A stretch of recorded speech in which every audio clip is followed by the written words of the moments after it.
Lorsqu'il s'agit de prendre la décision pour commencer à apprendre une nouvelle technologie, que ce soit entre Python ou JavaScript, PHP ou Node.js, le fait que JavaScript ait plus de 1,4 million de librairies ou de packages, ou que Python en a juste 500 000, qui est quand même beaucoup, ou bien que Python est beaucoup plus populaire dans certains pays comme la France, le Canada, que JavaScript, ça ce n'est pas un facteur important lorsque tu veux choisir la technologie que tu vas prendre.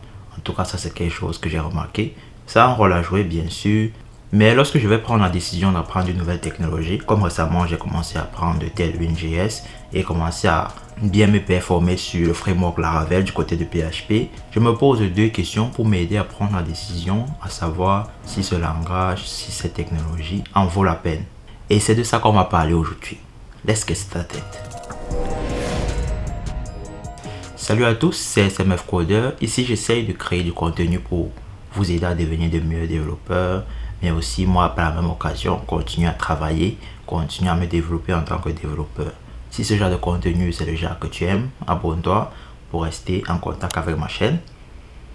Et lorsque je parlais de technologie, comme je disais, il y a deux questions que je me pose pour savoir si la technologie en vaut la peine de l'apprendre. La première, c'est quel est le domaine d'application de cette technologie-là. Si je veux apprendre ça, ce n'est pas parce que il y a 15 ou 20 ou je sais pas combien JavaScript framework que tu dois apprendre chacun, mais c'est le domaine d'application. Prenons Python, JavaScript qui seront les acteurs principaux de cette vidéo. Python, vous pouvez l'utiliser pour créer des jeux vidéo, intelligence artificielle, pour créer même des sites web avec le framework comme Django. Vous pouvez l'utiliser pour créer des simples scripts Python pour automatiser certaines tâches. Bien sûr, vous pouvez utiliser Python pour toutes ces choses-là.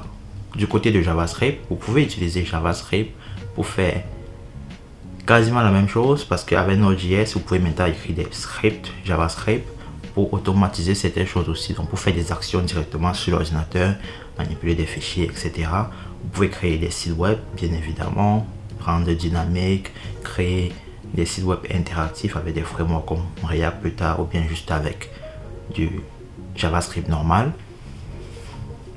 Et JavaScript maintenant, c'est un langage qui est utilisé presque partout. Vous pouvez l'utiliser pour créer des applications mobiles avec par exemple React Native. Vous pouvez l'utiliser pour créer des applications de desktop avec le framework Electron. J'ai jamais essayé de regarder comment faire ça, mais c'est une notion que je sais qui existe. Et ces deux langages en fait sont très versatiles. Ça c'est un mot anglais je pense. Il vous permet de pouvoir travailler dans différents domaines. Donc le domaine d'application dans ces deux langages là, c'est vraiment vaste. Mais même comme ça, il faut regarder et chercher dans quel domaine est-ce que ces deux là sont plus recherchés. Par exemple, si vous commencez à chercher sur des boulots, des sites web comme Indeed, comme je sais pas dans votre pays, quels sont les sites que vous pouvez retrouver les boulots là-dessus. Vous allez voir les actions qu'on demande le plus des développeurs Python ou bien des développeurs JavaScript. Donc ce sont les domaines d'application là qui sont plus recherchés, on va dire. Et maintenant aussi ça dépend de ce que vous voulez. Dans le domaine d'application, Python est peut être utilisé pour créer des jeux vidéo, mais je recommanderais plus un langage comme C++, comme C#, peut-être même Java pour créer des jeux vidéo performants. Donc même si Python peut être utilisé pour faire ça, est-ce que c'est le meilleur langage pour faire ça? Je doute fort. Même si JavaScript peut être utilisé pour créer des applications de desktop, est-ce que c'est le meilleur langage pour faire ça? Je doute fort. Dans le domaine d'application, vraiment, c'est là que vous posez la question, vous regardez des vidéos, vous regardez des tutoriels, vous faites des recherches pour savoir quels sont les domaines d'application de ce langage. C'est très important pour vous aider à prendre la décision. À quoi cette technologie me sert? Comment est-ce que je peux l'utiliser? Une fois que tu as pris ça, une fois que moi je fais ça, ce que je fais après c'est regarder les opportunités. Parce que là je suis plus dans une phase où j'apprends sur des technologies pour apprendre, à part si c'est un projet personnel que ça a l'air cool, que j'ai assez de temps pour faire ça en tant qu'un petit hobby. Mais maintenant j'apprends plus de technologies, je développe plus des choses par rapport aux opportunités que ça peut m'apporter dans l'avenir, dans ma carrière ou opportunités en tant que projet sur lesquels je pourrais travailler.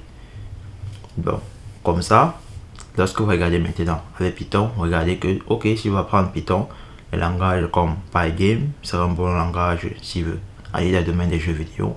Bien Django sera un bon framework pour créer des applications web, créer des API, etc. Côté de JavaScript, React est un langage, pardonnez-moi, est un framework ou une librairie populaire.